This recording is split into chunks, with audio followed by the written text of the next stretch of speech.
What is up, everybody? Welcome back to the Kings of CONCACAF podcast. I'm your host, Nate, and I know it's been a while since I have come on here and talked to everyone that is listening, but I just have been really busy, took some time off to just gather myself, come up with some new ideas for 2022. But yeah, we are back and we're definitely going to be more consistent, similar to what we had in October in the new year. Definitely going to try to be putting out 1 to 2 videos every single week, whether that is, podcast style like this, where I'm kind of just talking free, going, whatever, talking about all things US men's national team, or some comp videos, some hype videos. Like many of you guys have seen my It's Our Time video that has by far my most popular. I think it's about 7,000 views. And speaking to you 76 subscribers at this point, that is pretty substantial considering I only have 76 subscribers. Anyways, that is besides the point. So I am back. We're going to kind of talk about some of my expectations, not only for the channel but for the team in 2022, and a recap of the season in 2021. So 2021, did the US men's national team play well in 2021? And my final answer is yes, they did. 100%, no questions asked, no hesitation in my mind. The U.S. men's national team played exceptionally well in 2021. Couple points here. 1, 2 trophies. They were not, it's not like they were huge trophies, because Gold Cup isn't highly respected. CONCACAF Nations League is a new tournament, first year. But I will say CONCACAF Nations League is a tournament I think that is going to gain a lot of more respect. The UEFA Nations League tournament, it's not quite there yet in terms of respect. It's new as well, but I think within a couple years is definitely going to gain the respect that some of these bigger tournaments have. And I think also part of that is that our region, CONCACAF, is not necessarily the strongest. You have 3 teams, let's be honest. I know there are some good teams like Jamaica and Costa Rica is good, and whatever. But for the most part, it's 3 teams. If we're being totally honest, Canada, Mexico, United States. Now, it hasn't always been 3 teams. But it seems like for the next at least maybe 5 years, it's going to be those 3 teams. USA is obviously very strong. That's why I'm here talking to you and you're here listening to me, because you care, because they're good, they're young, they have lots of talent. The future is bright. So that's why you're here, that's why you're listening, and that's why I am invested in such thing. Obviously Mexico is Mexico. If you're an El Tri fan, you are maybe trying to learn more about the U.S. men's national team, or you're here to clown me, leaving comments about how El Tri for the win and USA sucks and Pulisic sucks and whatever. And that's fine. Come watch my videos. It helps me get more people. That's fine. And then Canada, obviously, they have the best player in CONCACAF. I know many of you may not agree. Most people, even USA fans, agree that Alphonso Davies is the best player in CONCACAF. But they also have Jonathan David. They have Tajon Buchanan. They have Kyle Larin. I mean, they have a lot of guys that are really good too. So, yeah. Also, I think I ended up not getting to my point about Mexico, but as many of you know, Mexico is always good. They are in, I think, a little bit of a, I guess, dark period, I guess you could say, for their national team. Just because I think these other nations are starting to catch up.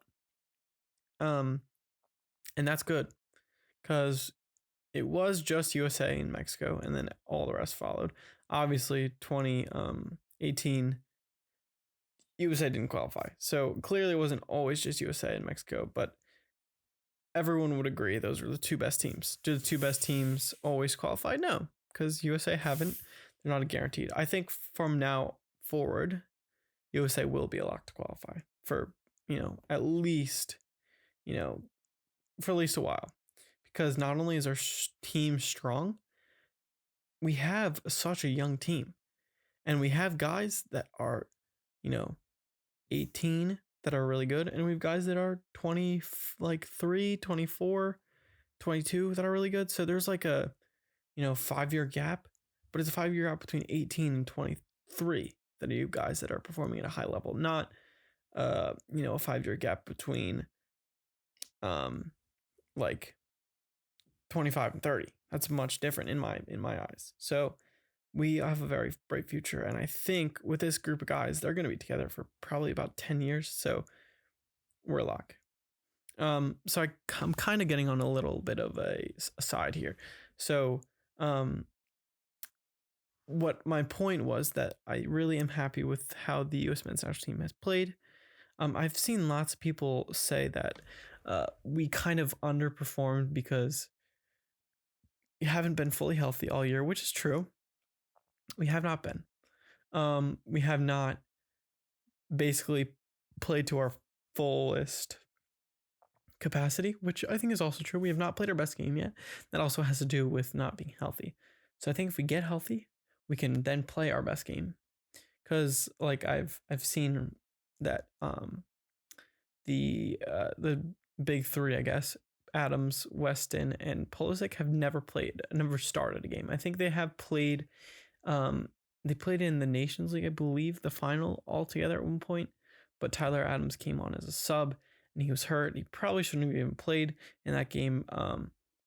But yeah, so I think that the U.S. men's national team has played really well in 2021. All, bad negatives aside, we played really well. 2 trophies, 3 victories against Mexico. 3. That's awesome. That just makes me so happy to even say that we beat Mexico 3 times in 1 year. And then finally, we are in a good place in the World Cup qualifying standings. So we also had the best winning percentage in U.S. men's national team history for a year or something like that. Lots of really good things. So I would probably give us as a grade, if we were to grade the team for the year, I'd give us a B+ to an A-. And I know people are going to be upset with me in the comments because they're like, oh, you're not picking 1. You should pick 1 grade, not B+ or A-. But here's my thinking. They have played so well this year. I know there's injuries. That's something you can't control. Coaching, that's something the players themselves can't control. So those are 2 knocks to the U.S. men's national team. A real knock that I think they have underperformed would be somewhat in World Cup qualifyings. I did say that was a positive because they're in second place, but they really should be and could have been in first place at the end of the year before these January qualifiers. If they had played better in the Panama game and the Jamaica game, if they had won that Jamaica game, they'd be in first place. So that's something that's knocks them. But I think, if we're being honest, looking at results wise, we got results. We won 2 trophies, beat Mexico 3 times. I think that this generation of fans are just hypercritical of this team.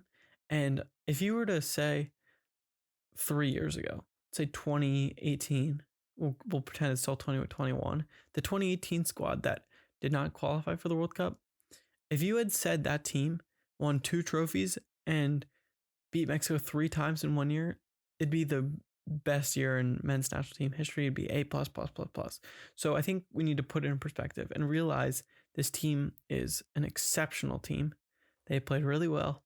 And I think there's lots of, potential for this team to go far. Obviously, 2022 is a World Cup year. So I think that we have a potential. I don't know if we're going to win 2022. I think that it'll be really good. I am so excited to see what this team can do in the World Cup. I think they're going to surprise a lot of the world, because I know like the US is kind of up and coming. You have guys in Europe that are playing at a high level, scoring goals. You got Pulisic, you got Weston, you got Gio, you got Tyler, you got Brendan. These guys are like big clubs and they're scoring big goals. Scally too, you could throw him in there, big club. So there's definitely some buzz around the U.S. men's national team. But what I will say though is that no one really believes in U.S. soccer, and that is kind of what I'm trying to change. And some of these other guys that are on here, like Tactical Manager TV, Yank Report, 11 Yanks, these big guys that are trying to educate the United States and other countries about who we are as a U.S. soccer country. And yes, it's called soccer, I know, but we are the up and coming country, and we are going to, be a powerhouse, I think, in this sport from here on out. And I think we need to be taken a little more seriously. So yeah, that's kind of what I'll do to wrap up the 2021. So 2022, like I talked about a little bit, World Cup year. I think we're going to surprise some people. I think that we are going to make it at least past the group stage. And you're like, well, at least, like, that's not that impressive. But I think that it is, because we, like, if you think about the teams in the world, there is 32 teams qualify. Well, yeah, 32 teams, I believe. I know there was expansions, but I can't remember if it's going to be this World Cup or the next one. But let's just say 32 teams. So let's just take 10, the top 10. I think we're ranked maybe 11 right now. So if we can we're going to get in a group with at least one of those top 10 teams, most likely. So we're going to need to beat them. And then we're going to need to play probably someone in the top 20 in our group as well. So this would be my guess, maybe top 30. Okay. So World Cup's not easy. So I think we're going to make it out of the group stage. And I think we could make it past the next round and make it to the round of 16. So I don't know. That's my prediction. I say we make it to the round of 16, and then we get drawn I'm scratch that. I just like am mumbling and not saying anything, but if there's 32 teams, then we'd make it to the round of 8, top 8. That's my prediction right now. Top 8, and then 2026, which I'm getting way ahead of myself. 2026 World Cup, the United States is going to win. I don't know. It's going to be in the United States, and Canada and Mexico, but mostly in the United States. So I think that we're going to play to the highest of our abilities, the best of our abilities, because when you host, that always happens. Think about how poor that Brazil team was in 2014, and yet they literally just made it to the semifinals. And then when they actually played like a good team, like a really good team in Germany, they got embarrassed. And then 2010, South Africa, they somehow made it out of the group. And then in 2018, Russia, I'm forgetting, but I think Russia played relatively well. I think they made it out of the group too, and Russia's not a powerhouse when it comes to soccer. So I don't know. When you're already good and you're hosting, who knows what'll happen. So yeah, before I end this, I'm going to talk a little bit about what I have planned for the 2022 year. First, I want to bring on some guests, whether that be some of my friends, maybe some of the guys that I've met through the U.S. men's national team, whether that be guys from American Outlaws, whether that be guys from Twitter, whether that be guys from YouTube or Instagram, whatever. Some of those guys on, some of my friends on that from home that are into it, or from school or whatever, and then also some players. So as I am still a small and growing channel / podcast, I am hoping to eventually be able to get these big name players on. But at the moment, I do not have the budget for that, because they are going to probably cost money. But I'm hoping that I will be able to get some of these smaller players on, maybe for free, maybe a free interview. Some of these academy guys, even youth level players, just kind of reach out to them, see if they were willing to do it for free or for not that much money.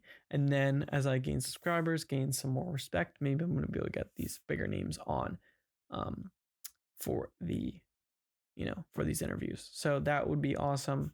And then some other things I want to do is hopefully I can make it to some of the games this year, do some vlogs and some kind of like game day experience type stuff, video some watch parties, whatever, kind of just be all things US men's national team in that aspect. And then finally, I'm hoping to really work on some hype videos and some comps for the US men's national team, because I think people love watching them and they always do well when I do those. So I'm hoping that I can kind of gain some popularity in that aspect, because whenever there's not that many US men's national team hype videos, I will say, and my video is one of the top ones, even though it only has 7,000 views. So yeah, I think there's some opportunity for growth in that area. One being there's not a lot, and two being that I think people look for them and want them. So look out for those three things. I'm sure as the year goes on, I'll have some more ideas, and I'm going to try to be as creative as possible without being too repetitive, because I've found that lots of people kind of get really repetitive with what they post about on the YouTube or talk about on Twitter or on a podcast about the US men's national team.